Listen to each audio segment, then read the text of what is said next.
Hello, world. So, I think it was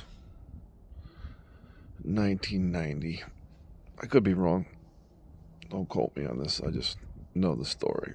And I guess that's more significant, really, than the exact date, in my mind at least, because I lived it. So, my Aunt Tracy, my mom's youngest sister, which I was not really close in age to, but she could have been an older sister to me.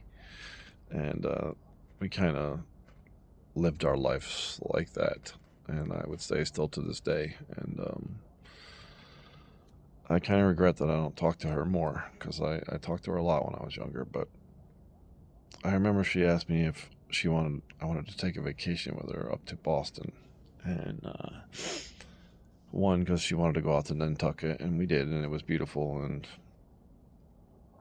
all that stuff like that. But it was truly because she had a friend that lived outside of Boston who said we could sleep in a tent in their backyard, and we did that for 2 days, and it was so much fun. We ate Milano cookies and burgers, and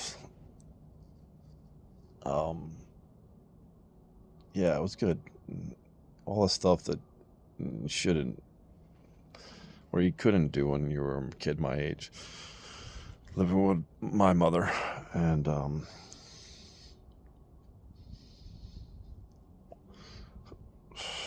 she just treated it like that, and it was good. And I always trusted her, and I still trust her to this day, and I love her to death.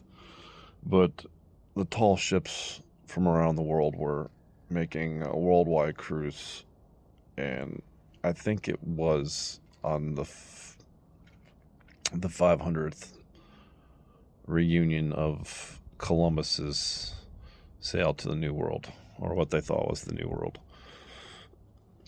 or sorry to say what it came to be the New World. And anyways, studies now show that there's parts of North America and the Great Plains and stuff like that, and the Dakotas and stuff like that are much older than mainstream scientists even believe. um, Egyptian um, cultures to been around, so it's debatable. I mean, but I have seen a lot of evidence to counteract that thought. So, anyways, but it was the 500th anniversary of what we now know to be America, the United States of America, and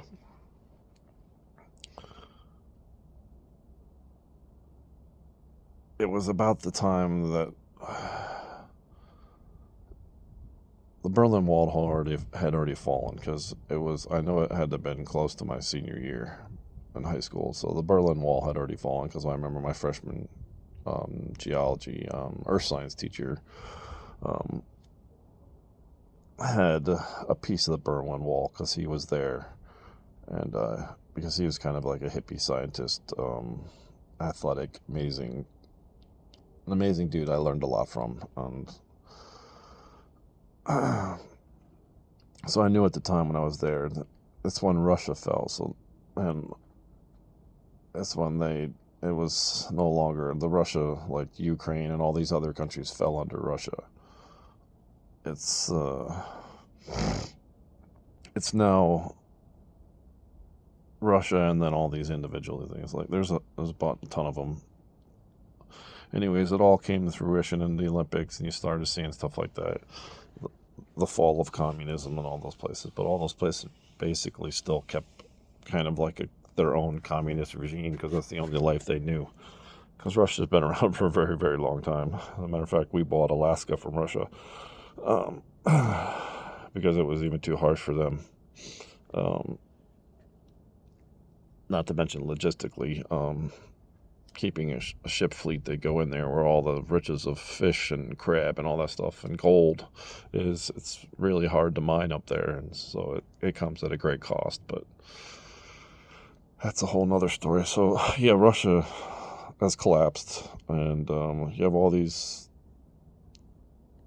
ships and these Russians and all these selling everything they possibly can, their medals and all the coins from all the countries that they had stopped in on this great voyage of unity, which the United States Coast Guard was a part of. Not the United States Navy, the Coast Guard. And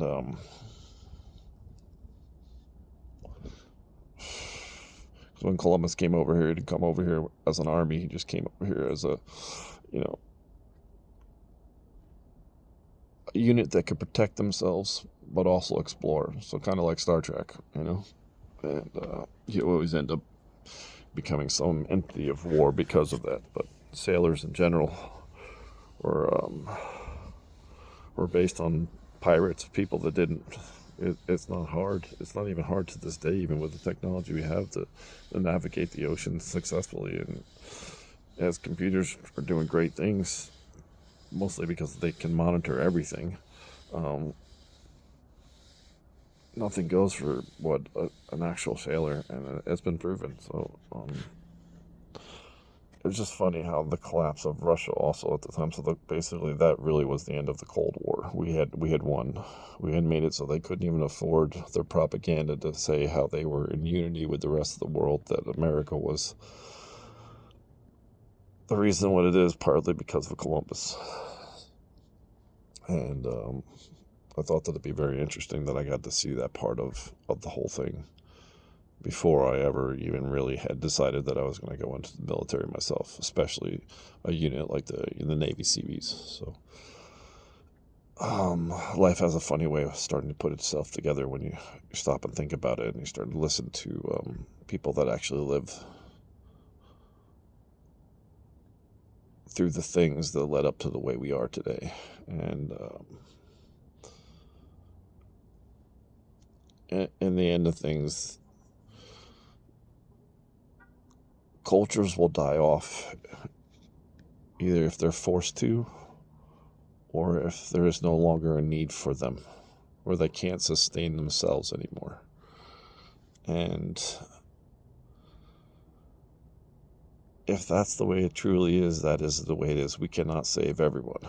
But at the same time, you have to focus on pretty much being selfish. You have to focus on the country that you know should not have to dissolve if it is left to free will and our freedoms.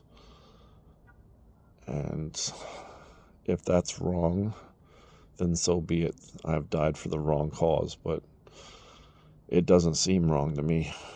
And especially doesn't seem wrong to me if we take out the God part.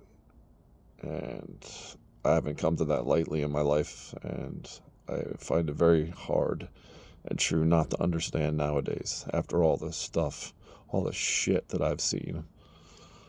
And I'm not even close to feeling sorry for myself, because there's a lot of people that have hell of a lot worse off than me.